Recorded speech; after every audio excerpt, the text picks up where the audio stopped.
Smart at Work vous est présenté en partenariat avec Manutan.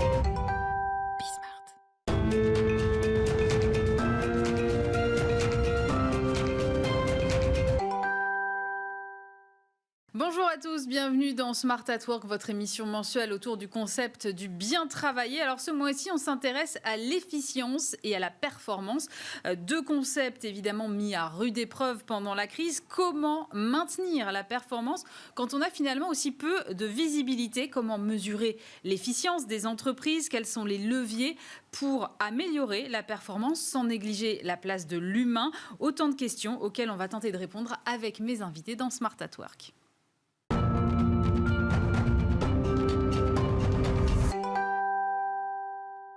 Et pour m'accompagner sur ce plateau, Muriel Cagna-Fisseux, bonjour. Bonjour Aurélie. Vous êtes directrice générale de Stella Partners. C'est un cabinet qui accompagne justement les entreprises dans le développement de leur croissance et leur compétitivité. Croissance, compétitivité, performance, efficience. Finalement, il y a beaucoup de mots et on ne sait pas très bien forcément les définir. Quelle est la différence entre les deux? On pourrait parler de productivité aussi. Comment on définit la performance versus l'efficience? Alors, d'abord, comme on définit performance, il faut savoir si on répond à cette question au singulier ou au pluriel. Parce qu'il y a eu pendant longtemps une performance qui était une performance économique et qui était lue plutôt sous l'angle de la performance financière. Donc finalement, est-ce qu'une entreprise était rentable? Est-ce qu'elle se développait suffisamment? Est-ce qu'elle était en croissance? Est-ce qu'elle atteignait ses objectifs de croissance, et notamment croissance commerciale? Ce qui faisait que les attentions au sein des organisations étaient très orientées sur deux types de performances. La performance commerciale, celle qui fait tourner la boutique, qui fait qu'on grandit et qu'on peut continuer à payer les salaires à la fin du mois, et la performance financière. Voilà, et ça, c'était celle qui était extrêmement attendue par les actionnaires. Ouais. Aujourd'hui, ces deux performances, évidemment, sont toujours sous les feux des projecteurs, elles sont toujours absolument essentielles, mais on ne peut plus se contenter de ces performances-là. De plus en plus, on va parler de performance pas seulement commerciale, mais client. On va même parler d'enchantement du client, parce qu'en fait, depuis 20 ans, il y a des mutations extrêmement importantes sur tous les marchés. Aucun n'y échappe. De par l'arrivée de grandes plateformes comme les GAFA, comme les Batix en Chine, qui viennent challenger considérablement les business models, et de par l'arrivée de tout ce tissu de start-up, de nouveaux entrants qui arrivent avec des produits innovants ou une manière innovante de les proposer à leurs clients, et un mode de fonctionnement beaucoup plus agile, radicalement différent. Ce qui fait que les clients que nous sommes tous, les consommateurs que nous sommes tous, au fur et à mesure que nous engrangeons des expériences clients différentes, avec ces grandes plateformes, avec ces petites start-up qui vont vite grossir, eh bien, on devient de plus en plus exigeant. On attend une expérience client radicalement différente par rapport à nos fournisseurs habituels.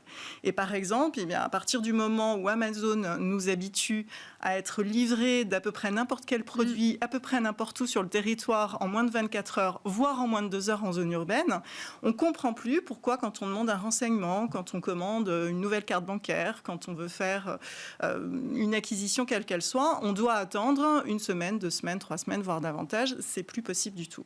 Donc, aux performances commerciales et financières, s'adjoint de plus en plus la performance client, l'excellence client, qui s'appuie sur la capacité d'une entreprise à être commercialement efficace, mais aussi sa capacité à enchanter son client, à générer de la satisfaction client, et finalement à tenir la promesse client.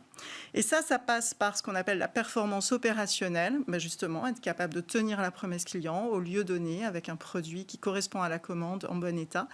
Et la performance aussi relationnelle, on va parler de cet enchantement. Cet enchantement, il est au rendez-vous quand il y a eu cette performance opérationnelle, quand la promesse a été tenue, mais de plus en plus, le client va chercher le supplément d'âme, l'enchantement, qui va faire qu'il va se souvenir d'une expérience particulièrement, parce qu'il y a une charge émotionnelle en général assez forte, et qui fait donc que son fournisseur, l'enseigne qu'il a face à lui, n'est plus interchangeable avec n'importe quel autre, et qui fait qu'il va rester fidèle et qu'il va continuer à consommer.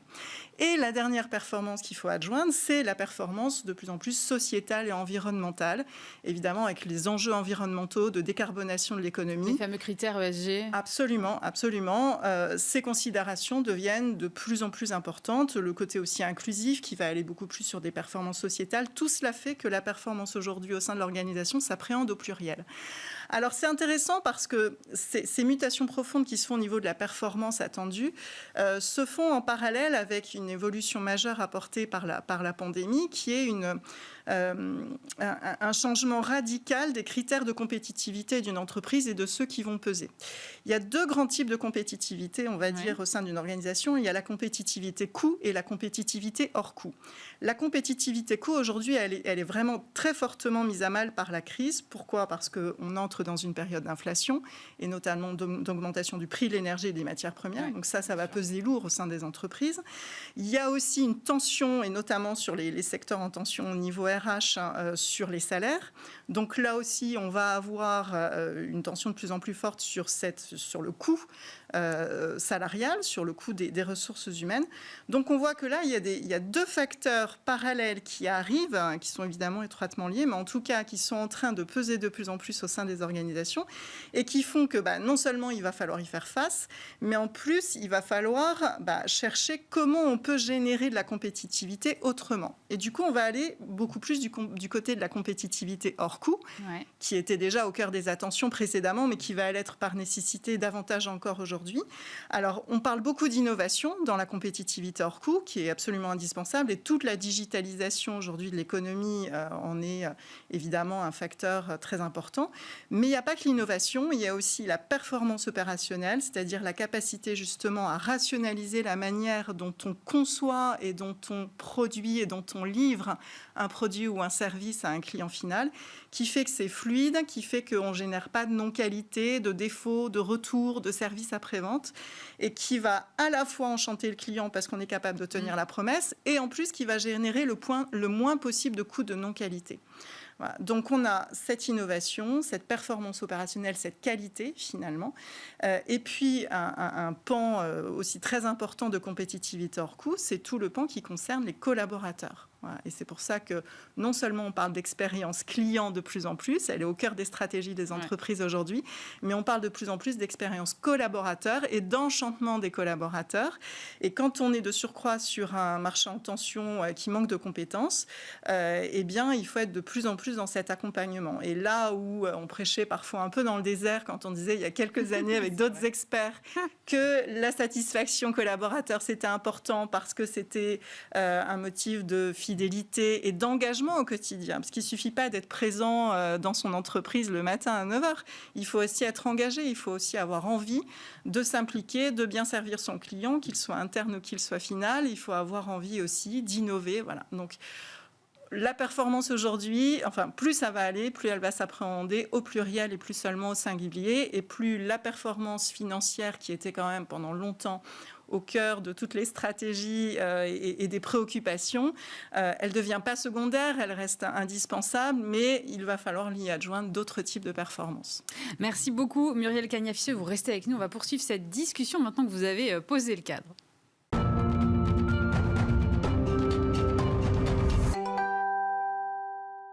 On poursuit cette discussion donc avec Muriel Cagna-Fisseux, fondatrice et directrice générale de Stella Partners. Jean-Jacques Gressier, bonjour. Bonjour. PDG de l'Académie du Service, et Antoine Compin, bonjour. Bonjour Aurélie. Vous êtes donc directeur général de Manutan France. C'est vrai que, je le disais au début de cette émission, finalement, quand on pense performance, on pense rendement, compétitivité, et finalement, quand on écoute Muriel, on se dit « mais non, mais en fait, aujourd'hui, c'est plus du tout ça ». Vous, par exemple, chez Manutan, comment est-ce que vous définissez la performance ? Alors, j'ai écouté Muriel attentivement tout à l'heure et je rejoins sur beaucoup de points, notamment sur la performance n'est pas qu'économique. Et chez Manutan, nous sommes donc une entreprise de taille intermédiaire. On est distributeur de matériel aux entreprises en Europe. Et donc, nous avons 6 indicateurs que l'on suit régulièrement. Et tous les mois, on regarde attentivement. Alors, 2 indicateurs, pour le coup, qui sont assez économiques. Le chiffre d'affaires et la profitabilité, mais 4 autres indicateurs, vous allez voir, qui sont plus qualitatifs et qui rejoignent un petit peu ce que vous mentionniez tout à l'heure. La satisfaction de notre écosystème, donc la satisfaction de nos clients, de nos fournisseurs, de nos collaborateurs, ainsi que l'impact sociétal et environnemental de l'entreprise, qui est un 6e indicateur qu'on vient d'ajouter. Donc on se rend bien compte aujourd'hui que l'entreprise n'a pas vocation qu'à obtenir une performance uniquement économique, mais qu'elle contribue à l'ensemble de la performance de son écosystème. Mais quand même, cela dit, c'est lié quelque part, parce que si votre client est content, il revient, il rachète, et donc vous êtes plus profitable. Enfin, je schématise, mais c'est un peu l'idée quand même. C'est plus que l'idée. Chez Manutan, nous savons que les entreprises qui durent sont celles qui rendent leurs clients heureux. Donc il y a une vocation d'entreprise à satisfaire ses clients.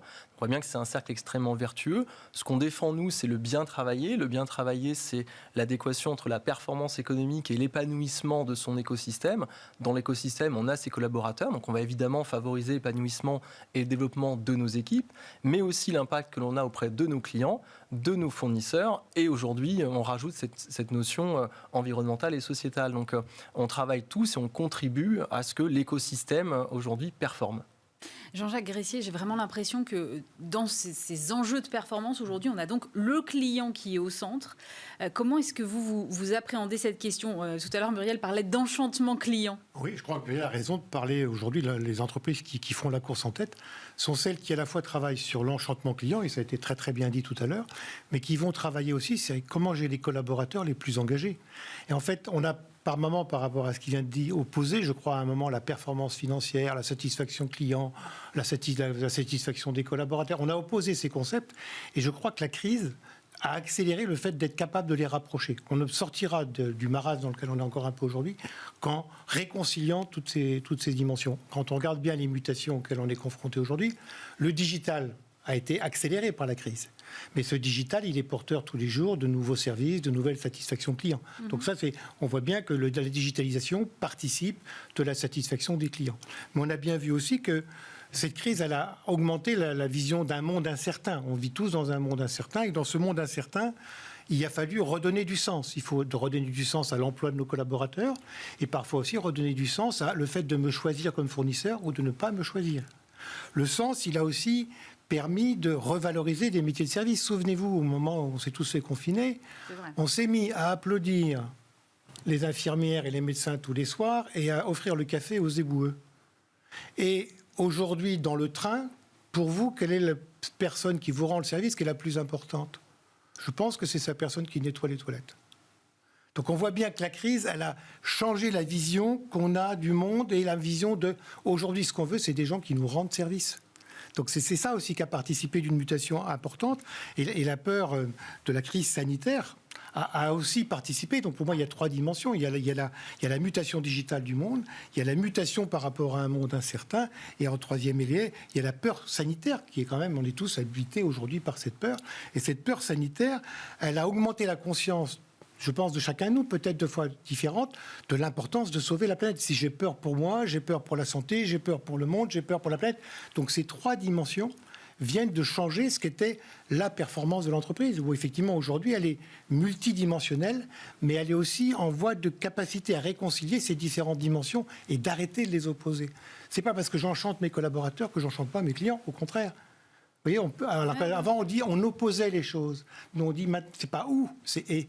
Mais justement, Muriel, comment on fait pour maintenir la performance de l'entreprise dans un environnement qui est tel que celui que vient de décrire Jean-Jacques, c'est-à-dire c'est incertain, on n'a pas de visibilité, on a toutes nos contraintes sanitaires, on a parfois nos problèmes d'approvisionnement. Comment est-ce qu'on fait pour rester performant dans un environnement tel que celui qu'on connaît aujourd'hui ?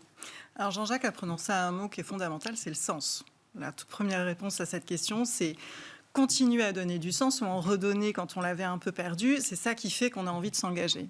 Saint-Exupéry disait si vous voulez construire un bateau, ne commencez pas par donner le mode d'emploi et répartir les tâches au sein de votre équipe, commencez à donner à vos hommes et femmes le désir de la mer. Donc voilà, il faut continuer à donner le désir de la mer à ses équipes, quel que soit le niveau auquel on intervient, qu'on soit dans un COMEX, qu'on soit dans une équipe de manutentionnaires comme chez vous. Il faut redonner du sens absolument, il faut revisiter le sens de son entreprise, sa raison d'être, est-ce qu'on est en entreprise à mission ou pas, en revisitant ça par le prisme de la crise évidemment et de tous les éléments que vous venez de citer. Et puis la deuxième chose, c'est le lien, et ça c'est vraiment quelque chose qui est fortement mis à mal par la crise et par la distanciation sociale, qui est un terme absolument épouvantable. Nous sommes des êtres sociaux, nous avons besoin de liens, et quelle que soit notre personnalité, certains plus que d'autres, mais on en a tous besoin. Et le fait d'être en télétravail, le fait de beaucoup digitaliser les processus, le fait d'être de plus en plus loin de ses clients aussi parfois, rompt ce lien, ou en tout cas le met met à mal. Donc il faut beaucoup travailler sur ce lien, mais ce sens et ce lien, on les traite pas de manière stratosphérique et en dehors de l'activité. Et ce qui fait que on est tous là au sein de l'organisation pour travailler, c'est parce qu'il y a un client effectivement à satisfaire au bout, et il y a un métier ou plusieurs métiers à mettre en œuvre. Et donc il faut raccrocher ça au métier.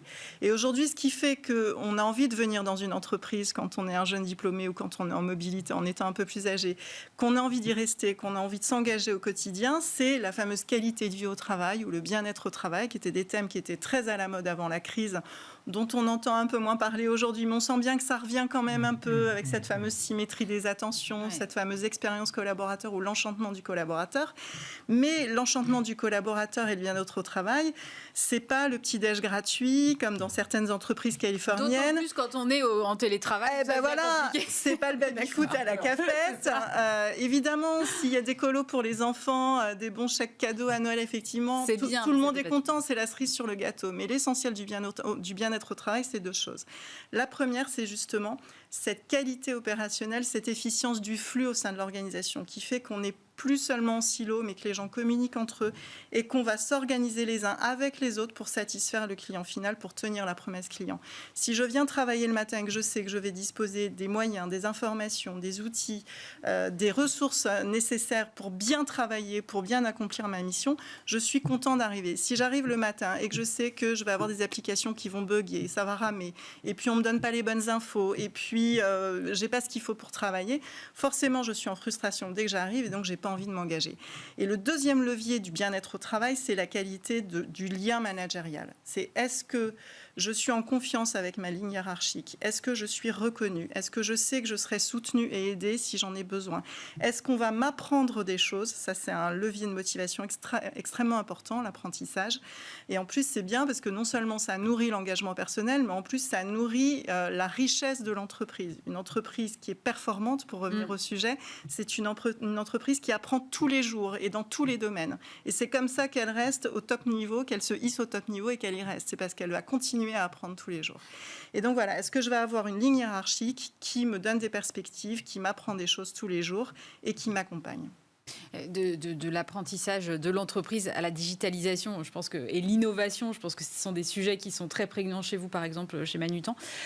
Comment est-ce que vous appréhendez ces sujets-là? C'est vrai que la digitalisation, évidemment, on pense gain de temps, efficacité, tout ça, mais il y a quand même la place de l'humain et ce fameux lien dont parlait Muriel.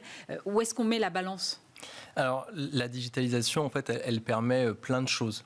Je vais aller sur deux sujets. La digitalisation, elle va permettre d'améliorer, d'automatiser ses process, de gagner du temps, peut-être d'être moins source d'erreurs.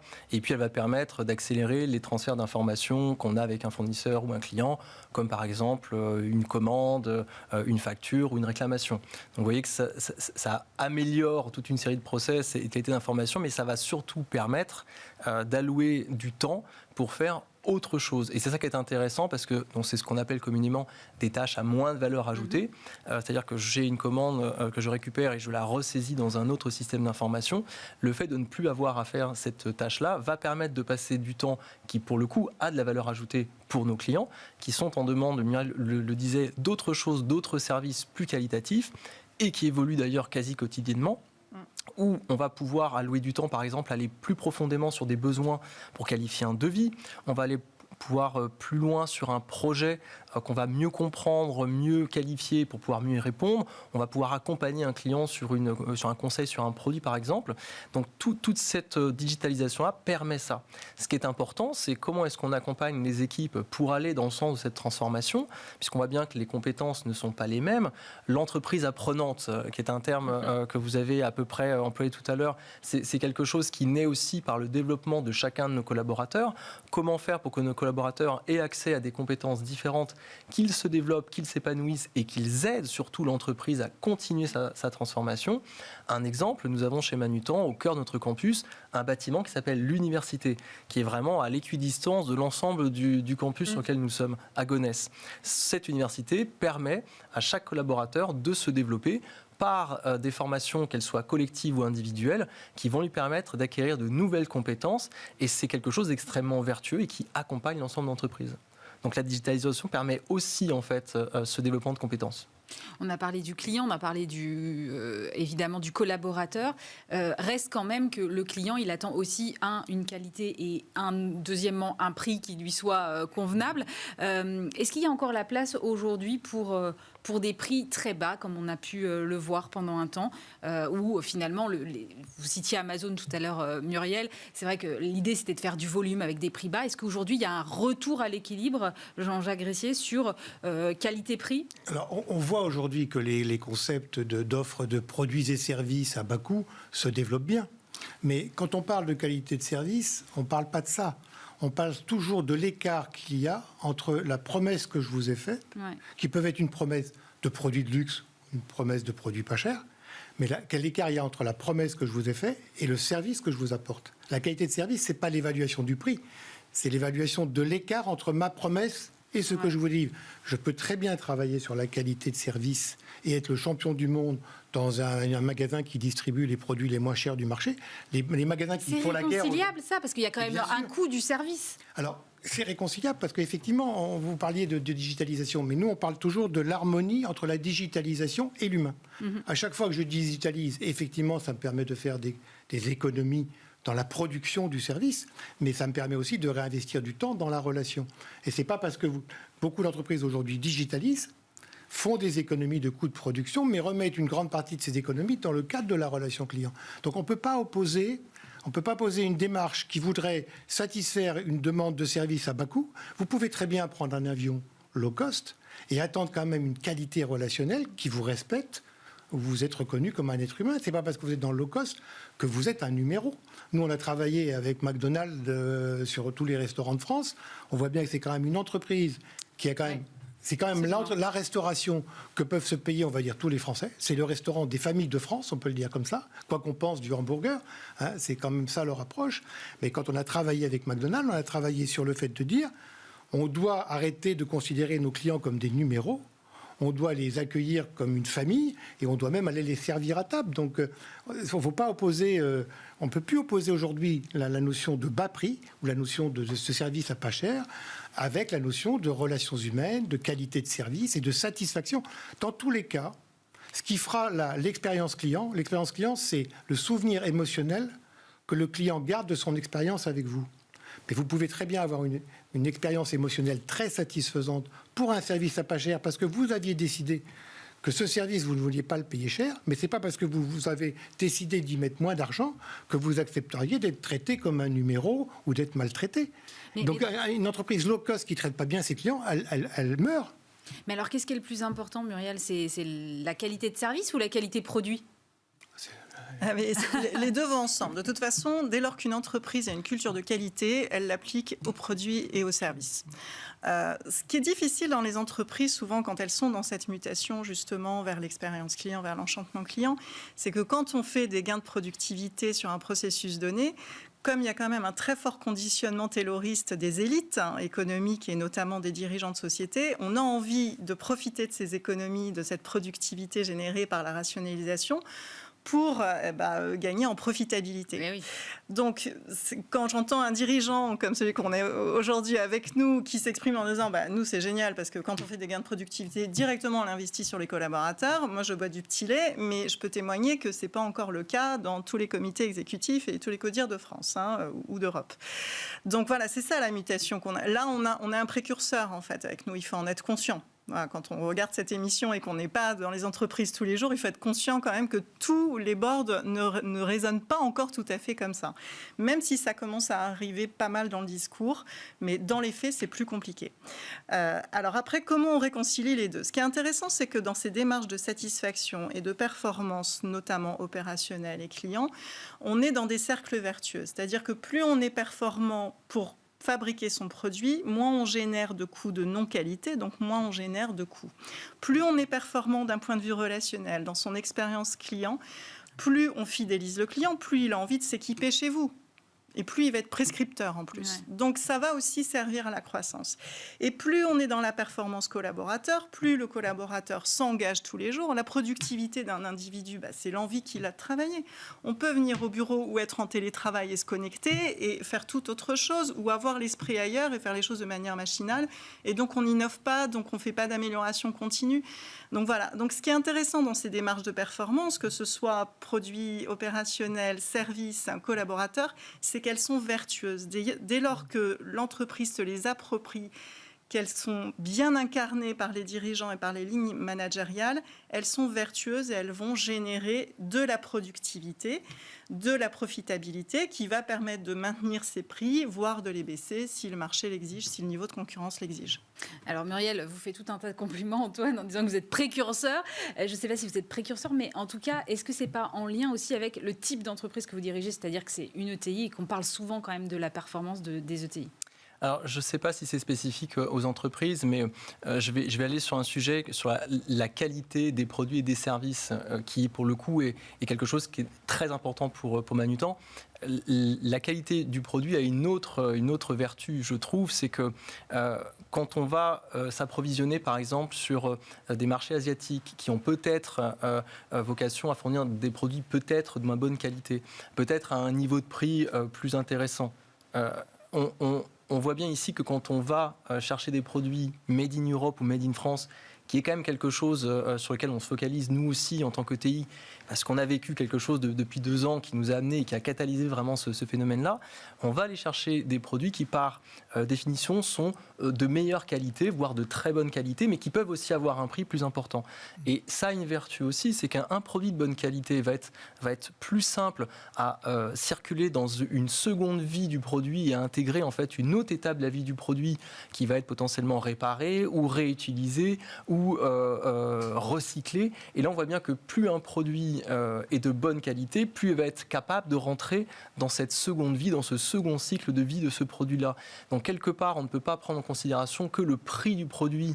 Il faut prendre en compte la totalité de la vie du produit qui va définir que dans ces cas-là, il est intéressant parce qu'il peut rentrer dans ce cycle-là. Vous comprenez ? Oui, absolument. Mais c'est ce qu'on disait tout à l'heure finalement avec Muriel. Aujourd'hui, les critères ESG sont de plus en plus importants et j'imagine que c'est aussi une attente des clients.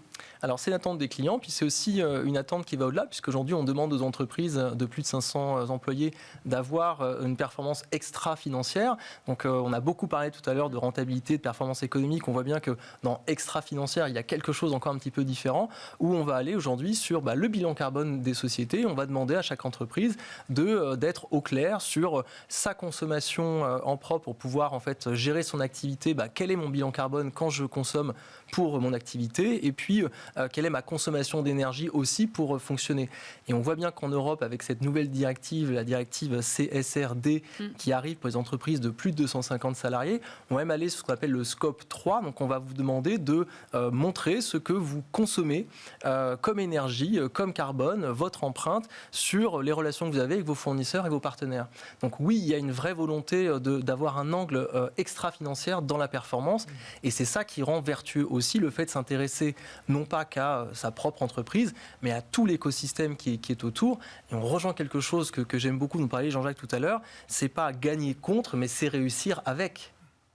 C'est un très beau mot de conclusion. Merci beaucoup Antoine Compin, directeur général de Manutan France, Jean-Jacques Gressier, PDG de l'Académie du Service et Muriel Cagna-Fisseux, fondatrice et directrice générale de Stella Partners. On se retrouve bien sûr le mois prochain sur Bismart pour un nouveau numéro de Smart at Work.